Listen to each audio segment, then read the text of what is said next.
Hello everyone. Today I'm going to tell you a movie called The Knocking 2022. Enjoy watching. Information spread around the city that the father of the family died mysteriously and the mother disappeared without a trace.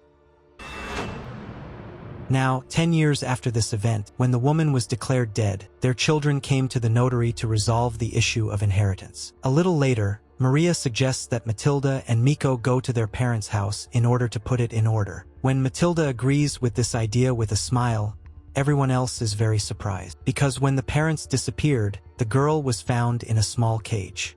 But the girl reassures her brother and sister, saying that she has already coped with this injury and that she is fine. The guys are going home, but on the way they decide to stop at a gas station. There, the realtor calls Maria and says that all the documents are ready and that they can already sell the house. When she finishes her conversation she notices an elderly woman nearby. At this moment, she catches flashbacks from her childhood. Namely, a man is going to go somewhere, and his wife tells him that he is always trying to escape from their family somewhere. The guys arrive at their parents' house, which, by the way, is located in the middle of the forest. There, Miko informs his sisters that the documents on the will also indicate that their parents also owned 100 hectares of forest and that by selling it they can get a lot of money. A little later, Matilda offers to light a bonfire. During a campfire gathering, Maria confesses to her younger sister that she has been visiting a psychologist for some time to get over the loss of her parents. But Matilda only tells her that she remembers almost nothing from that time. Miko works as an arborist and is very knowledgeable about trees.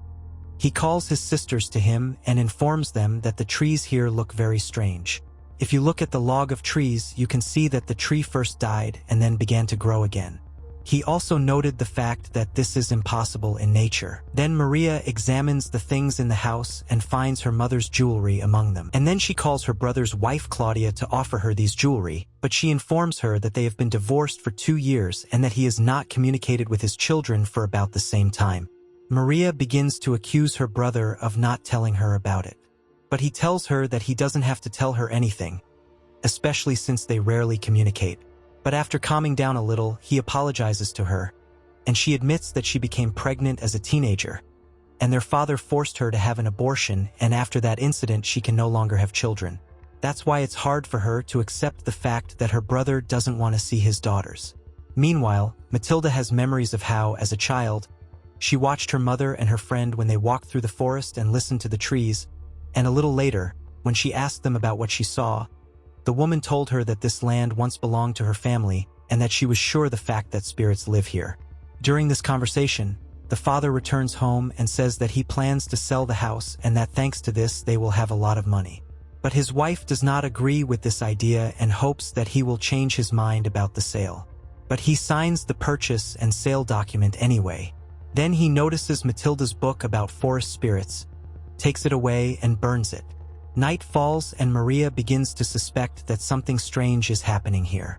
At that moment, her son calls her and informs her that he passed the college entrance exams, and then tells her that she could have been proud of him if she had not had an abortion then. She believes that she imagined it all because she was very tired. She meets the guys on the street. Alarmed, Miko says that he heard strange noises coming from the trees.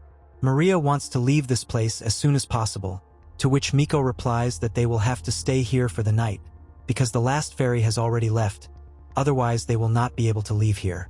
While reviewing his father's documents, Miko confesses to his sisters that he had a mistress and she became pregnant with his child, but the child was never born. That's the real reason for his divorce from Claudia. It's time for sleep. In the middle of the night, Miko notices that Matilda gets up and goes somewhere, talking in her sleep. He decides to follow her, and he hears her talking to her father. But soon the girl wakes up, remembering all her childhood. Meanwhile, Maria ran into the forest to dig something out of the ground. Miko finds her and sees that she is hugging and kissing some kind of box, clearly believing that it is her child. But after bringing his sister to consciousness, he informs her that Matilda has run away somewhere and that they urgently need to find her. They get into the car and go in search of their younger sister. But at one point, Maria loses her mind again and does not notice an elderly woman standing in the middle of the road. Miko tries to avoid her, but crashes into a tree. Returning home, Matilda runs in a panic to her parents' bedroom and closes herself in a cage. The girl remembered how on the night when they lost their parents, she ran to her father and reported that their mother was behaving very strangely and frighteningly. Then he looks out the window and is horrified. But before leaving the house, he locked Matilda in a cage and covered her with a blanket, saying that it was for her own safety. He leaves with a bat, and little Matilda, sitting in the cage, only heard the sounds of blows and a lot of scary whispering voices. Currently, she is also in a panic sitting in a cage and hears a lot of voices. Miko, having regained consciousness, approaches a woman standing on the street. She warns him that he must stop thinking about selling the house, otherwise the forest will defend itself. But it's too late. There is a goblin behind him who instantly hits the guy on the head with the back of the axe. Matilda remembers how that night her mother came to her with a goblin. Then she loudly said her conclusion innocent, and he left the house. Currently, she sees Maria in front of her, who is trying to calm her sister down, promising to help her. They go to meet their mother, but she already looks completely different. She sprouted branches and tree bark all over, becoming a goblin. She hugged Matilda first, and then hit her on the head with an axe.